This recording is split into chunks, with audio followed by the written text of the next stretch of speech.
Guys, आज की हमारी कहानी का शीर्षक है पिशाच का शिकार। भाग 1। गर्मियों की छुट्टियों में जब भी मोहन को समय मिलता, वह अपनी दादी नानी के गांव में जाने का इंतजार करता। यह गांव झीलों, हरे भरे खेतों और चिरपिंग बर्ड्स के लिए प्रसिद्ध था। लेकिन इस बार गांव में एक अजीब सा सन्नाटा छाया हुआ था। लोग चुपचाप घरों में रहते थे और किसी से कोई बातचीत नहीं करता था। क्या हुआ है इस गांव को? मोहन ने अपनी दादी से पूछा। कुछ नहीं बेटा, बस कुछ दिनों से यहाँ अजीब घटनाएं हो रही हैं। लोग बहुत डरे हुए हैं, दादी ने जवाब दिया।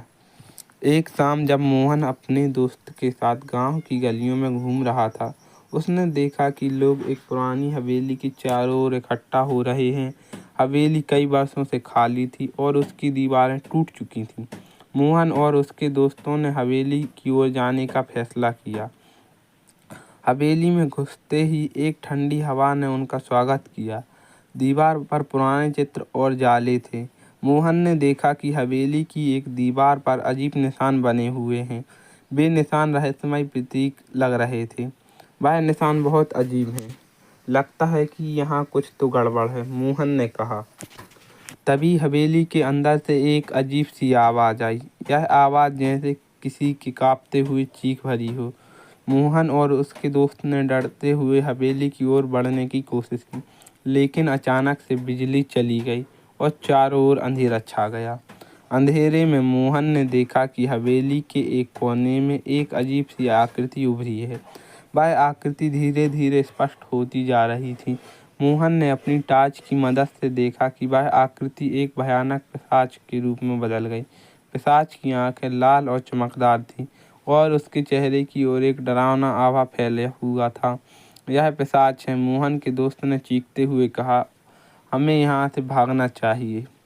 लेकिन पिशाच ने उन्हें अपने प्रभाव में ले लिया था। हवेली की दीवारें अचानक हिलने लगीं और दरवाजे बंद हो गए। पिशाच की चीख और दहाड़ें हवेली के अंदर गूंजने लगीं। जब मोहन ने पिशाच के बारे में और जानने की कोशिश की, तब उसे पता चला कि हवेली के मालिक एक बार बड़े जमींदार थे। वह जमींदार अपने जीवन में कई अमानवीय कृत्यों के लिए प्रसिद्ध थे और उसकी मृत्यु के बाद उसकी आत्मा को शांति नहीं मिली और वह अब शांति की तलाश में भटक रही है।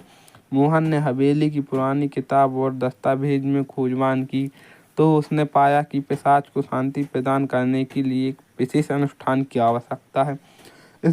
इस अनुष्ठान को केवल पूर्णिमा की रात ही किया जा सकता है। मोहन और उसके दोस्त ने तय किया कि वे पिशाच को शांति देने के लिए अनुष्ठान करेंगे।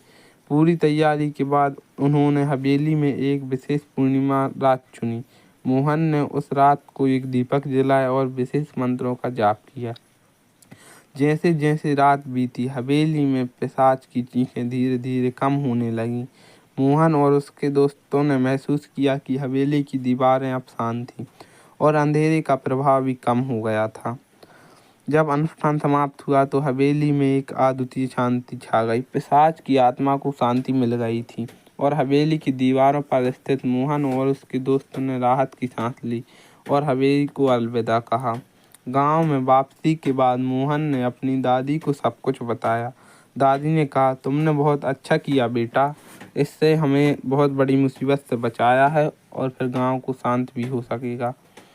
मोहन ने महसूस किया कि अब कभी कभी अजीब और भयानक चीज़ें भी एक महत्वपूर्ण कारण के लिए होती हैं। हवेली की रहस्यमय घटना और पिशाच की कहानी गांव के लोगों के लिए यादगार बन गई।